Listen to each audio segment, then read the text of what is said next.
Hello, this is Miss Moore, and today during chemistry we're going to discuss mechanisms. Today's essential question: how can the rate law be determined using mechanisms? So mechanisms. The first thing you should know is that most reactions don't actually occur in a single step like we normally see, but they're actually a series of steps. So as an example, H2 gas plus 2 ICl gas produces 2 HCl's and an I2. This is an overall reaction, and this is what we normally see. But the truth is, the reaction doesn't actually happen that way. This particular reaction happens in what we call elementary step. So in the first step, we have hydrogen reacting with ICl to produce HI and HCl. Then in the second step, HI and ICl react to form HCl and I2. So this step 1 and step 2 are what we call elementary steps, and together they create the overall reaction, and let's show that. So let's try to cross out anything that's on both sides of the reaction. So for example, let's see. We have HI here and here. So we're going to cross those out. And it looks like that's all we have to cross out. So now we add these two steps together to get our overall reaction. So we're going to have H2 gas coming from here, plus, we have two of those, right? So 2 ICl gas producing 2 HCl gas plus I2 gas. And this is indeed our overall reaction. But as you can see, it didn't happen just going straight from these reactants to these products. There were multiple steps along the way. And this process right here, this is what we mean by mechanism. So what about this HI that we crossed out? It's part of the elementary steps, but it is not part of the overall reaction. Well, the HI is called an intermediate. And an intermediate is something formed in an elementary step, but it is used in a subsequent or later step. So our HI was produced in the first step, but then used up in the second step, which is why it's not part of the reactants because it's being produced in the first step, nor is it part of the products because it's used up in the second step. So an intermediate is something formed in an early step and used up in subsequent or later steps. And an intermediate is not part of the overall reaction. There's another player, and that is a catalyst. A catalyst is a substance that increases the rate of a reaction but is not consumed or used, if you would prefer, during the reaction. So if it's not used during a reaction, it isn't a reactant, nor is it a product, because it's not changed during the reaction. It's just used by the reaction to speed up the reaction. So a catalyst will appear on the reactant side in the first step of a mechanism, and will remain unchanged as a product in the last step of a mechanism. So we've got another example here, and let's see if we can find a catalyst. So we have chlorine, which is in the first step. It's the first reactant, but it's remained unchanged as the last product it gets canceled out. And because it's the very first reactant, it's in the reactants in the very first step, as well as crossed out, it's still unchanged as a product. This is our catalyst. Okay, so let's go ahead and finish this. Let's see what else we can cross out. We can cross out ClO, ClO. ClO was produced in the first step and was used in the second step.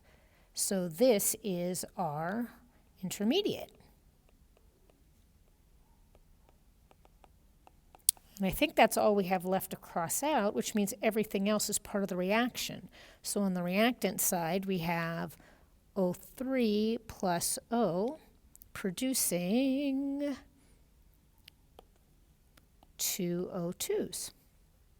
So as you can see, a catalyst, again, is in the first step as one of the reactants and is also in the final step as one of the products unchanged. That's a catalyst. The intermediate, on the other hand, was created in an early step, in this step 1, and used up in a subsequent step, step 2. Okay, and just a bit more on catalysts. A catalyst increases the rate of reaction by lowering the activation energy. Next up is what we're going to call rate determining steps. So these elementary steps, let me scroll back what I'm talking about. I'm talking about like here, step 1 and step 2, the elementary steps. They don't occur at the same speed. One of the steps is going to be faster than the other. So let's go back. So the steps occur at different speeds, and for us, the most important step is going to be the slow step. The slow step is the rate determining step. The slow step, because it's slow, that's the fastest the reaction can go. That means that the rate law is going to come from the slow step, and more about that in a moment. The slow step has a higher activation energy than the faster step, which is why it's the slow step, because it has a higher activation energy. So I have a couple examples here. So both of these reactions, I have 2 different reactions here, and by looking at the graph, you can tell which is the slow and the fast step by how much energy it takes, the activation energy. So for the top graph here, the difference from the initial energy to the top of the graph is much higher than the second peak. So this here is the slow step, and this is the fast step. Versus the second reaction, you will note the first step has a much slower difference in energy from the bottom to the peak. So this would be the fast step, and this one would be the slow step. All right, and now what we've all been waiting for, the point of the whole lecture, is how do we figure out the rate law using mechanisms? Okay, so for the elementary steps, we can use actually the balanced chemical equations and their coefficients to determine the rate law for each elementary step. You cannot do that for a complete reaction, only for the steps. So for an example, let's look at this reaction here.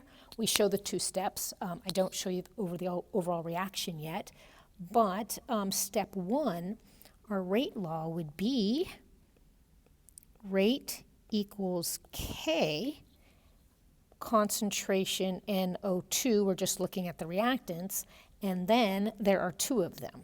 So it's going to be second order, okay? Whereas for the bottom step, the lower step, rate step 2, rate equals K concentration NO3, first order, there's no coefficient, CO, first order, because there's no coefficient.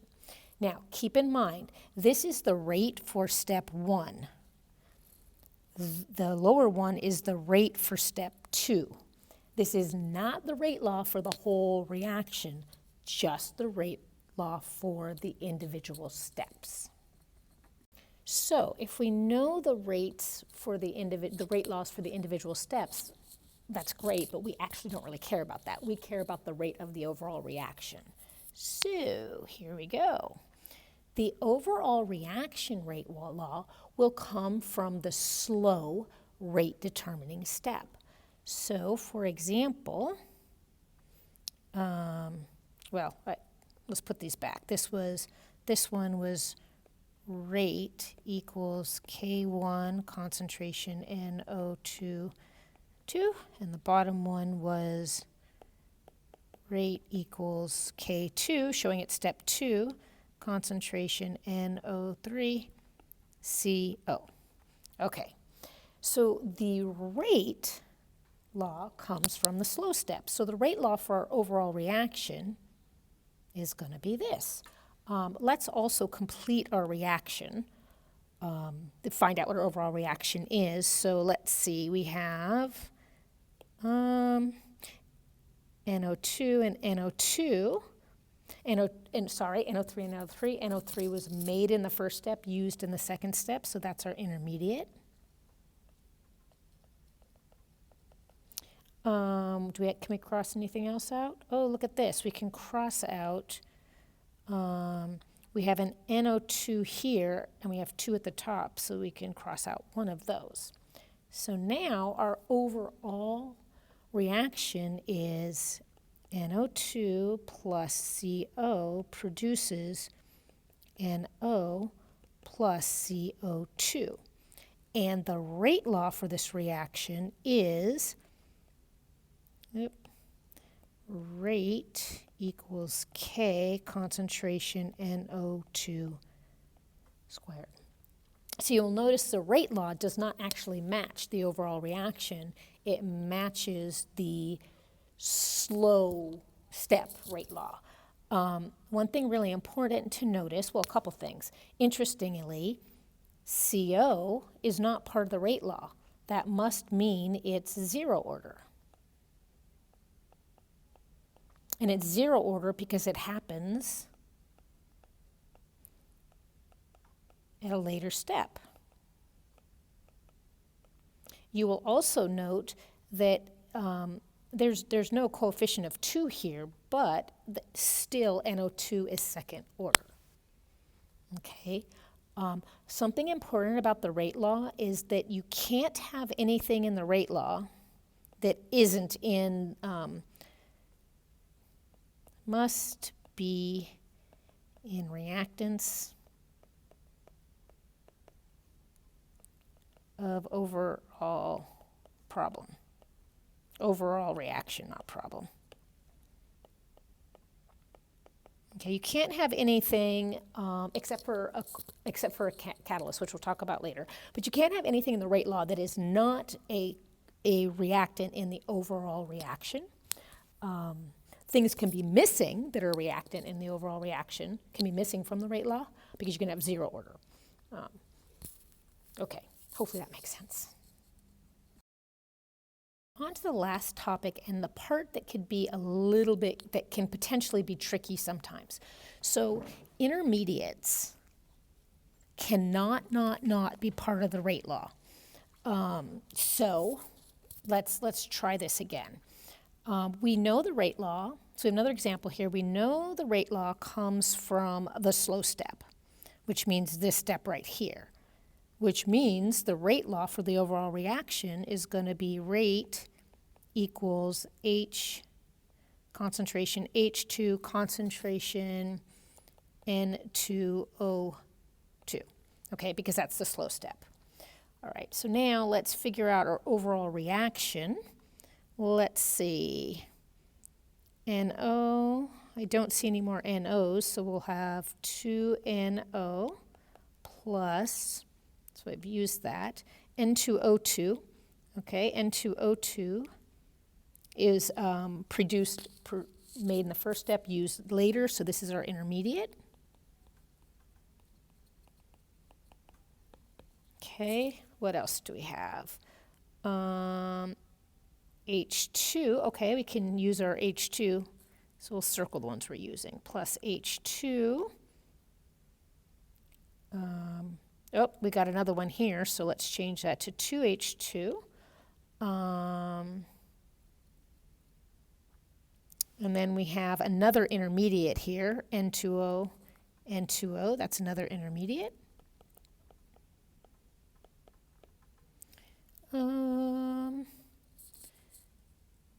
Produces 2H2O plus N2. So we have an overall reaction, and we've decided that the rate law comes from the slow step, which means our rate equals concentration H2, concentration N2O2. All right, we now have two major problems. Problem number one is, remember that everything in the rate law, oops, I forgot my K. Hopefully somebody shouted that out. Everything from the rate law needs to be a reactant in the overall reaction, and you will note that N2O2 is not a reactant in the overall reaction. Instead, N2O2 is a intermediate, right? So how do we deal with this? Let me erase a lot of this stuff because this is majorly in the way.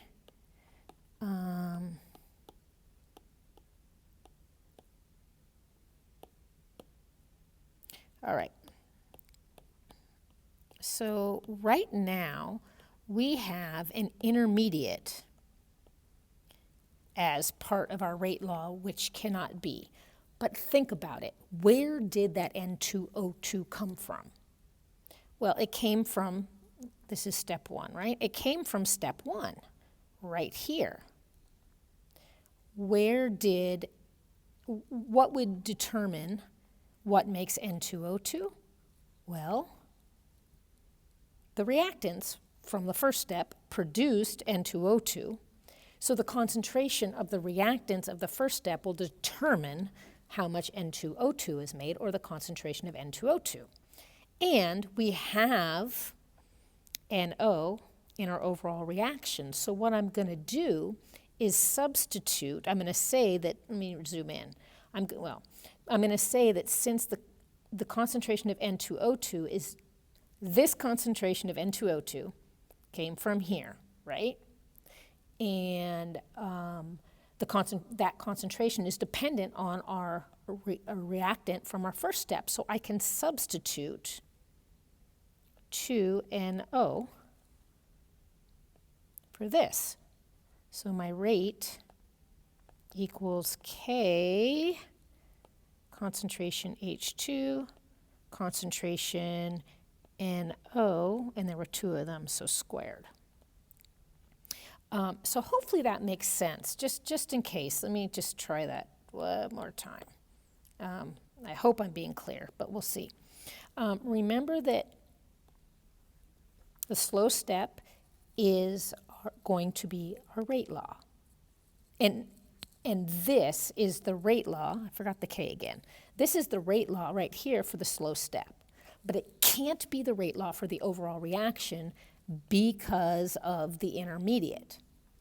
So again, we have this intermediate, which came from step one, and the amount of intermediate made came from this reactant. So I can substitute the concentration of the intermediate for the concentration of the reactant. Hopefully that helps. Hopefully you have an idea about mechanisms. Mechanisms really isn't hard. You just sort of need to kind of keep a few details in mind. And that's it for today. Have a good one.